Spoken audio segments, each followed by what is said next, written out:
ఉందో ఈ లోగో ఏదైతుందో ఇది ఉమ్మడి ఆస్తి, ఉమ్మడి హక్కు. రెండు రాష్ట్రాలకు సంబంధించిన పాడి పరిశ్రమాభివృద్ధి సంస్థలకు సంబంధించిన ఉమ్మడి హక్కు. వీటి మీద జిల్లా యూనియన్లకు, స్వయం ప్రతిపత్తి పొందిన జిల్లా యూనియన్లకు ఈ బ్రాండ్ గాని, ఈ పేరు గాని, వాడే అర్హత గాని, హక్కు గాని ఎక్కడ కూడా ఆంధ్రప్రదేశ్ రాష్ట్రం గాని, తెలంగాణ రాష్ట్రం గాని ఇవ్వలేదు. మనం ఆంధ్రప్రదేశ్ రాష్ట్రం కూడా ఇదే ఫ్యాక్టరీ కన్ఫర్మ్ చేస్తూ వాళ్ళు కూడా తెలంగాణ ఫెడరేషన్ కి ఒక క్లారిఫికేషన్ లెటర్ కూడా ఇవ్వడం జరిగింది. ఈ లెటర్ కూడా మీ అందరికి కూడా మేము డిస్ట్రిబ్యూట్ చేస్తాము. దీంట్లో క్లియర్ గా రాసింది ఎక్కడ కూడా నెల్లూరు యూనియన్ గాని, కర్నూలు యూనియన్ గాని, కృష్ణా యూనియన్ గాని, మ్యాక్స్ చట్టం కింద ఉన్నటువంటి ఏ యూనియన్ కూడా విజయ పేరుని గాని, విజయ బ్రాండ్ గాని వాడేదానికి అర్హత గాని, ఆ హక్కులు గాని మేము ఎవరికి కూడా ఇవ్వలేదు అని చెప్పేసి ఏపీ ఫెడరేషన్ కూడా లిఖిత పూర్వకంగా మనకు ఒక ఉత్తర్వులు రిలీజ్ చేసింది. ఈ ఉత్తరం కూడా మీ అందరికి కూడా కాపీ ఇస్తాం.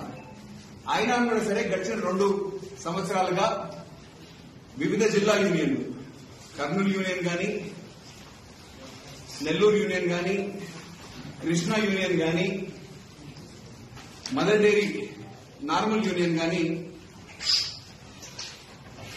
తెలంగాణ రాష్ట్రంలో అనేక ప్రైవేట్ డైరీల ద్వారా వాళ్ళు ఇక్కడ కనీసం తయారు చేసిన మన పాడి రైతాంగానికి సంబంధించిన పాలు కొని క్రయ విక్రయాలు జరిపినా, డైరెక్ట్ గా జరిపినా ఒక అర్థం ఉంది. కానీ అట్లాంటివి కూడా ఏది చేయకుండా పూర్తిగా ప్రైవేట్ డైరీల ఆధ్వర్యంలో వీళ్ళ బ్రాండింగ్ ని ఉపయోగించుకుంటూ, అసలు బ్రాండింగ్ కి సంబంధించిన ఉపయోగించుకునే హక్కులే ఏ విధమైన జిల్లా యూనియన్ కూడా లేవు.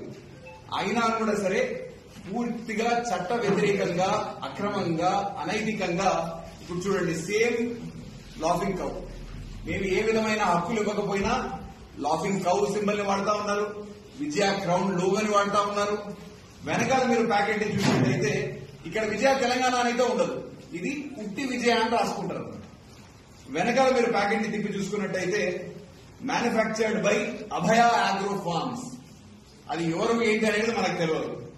మళ్ళీ ఇంకొక దగ్గర మ్యానుఫ్యాక్చర్డ్, అదే ప్యాకెట్ మీద మ్యానుఫ్యాక్చర్డ్ బై అర్వయస్ నేచర్ ప్రొడక్ట్స్ ప్రైవేట్ లిమిటెడ్, పైన marketed by Vijaya milk products. ఇది ఏంటి అనేది ఎవరికి అర్థం కాదు. అయినా కూడా సరే పాలను అసలు ఏ విధమైన అర్హత లేకుండా, హక్కు లేకుండా కూడా విజయ పేరు మీద బయట విక్రయం చేస్తా ఉంటారు. మరి ఈ ప్రైవేట్ డైరీస్ ఏవైతే ఉన్నాయో వాళ్ళు నాణ్యతాపరమైన ప్రమాణాలు పాటిస్తున్నారా లేదా, స్వచ్ఛమైన పాలు కొంటున్నారా లేదా అనేది ఎవరికి తెలుసు? ఎవరికి కూడా తెలియదు. మన సంస్థ ప్రభుత్వ ఆధీనంలో నడిచే సంస్థ కాబట్టి మనం రైతుల సంక్షేమం గురించి పనిచేస్తా ఉన్నాం. రైతులకు మంచి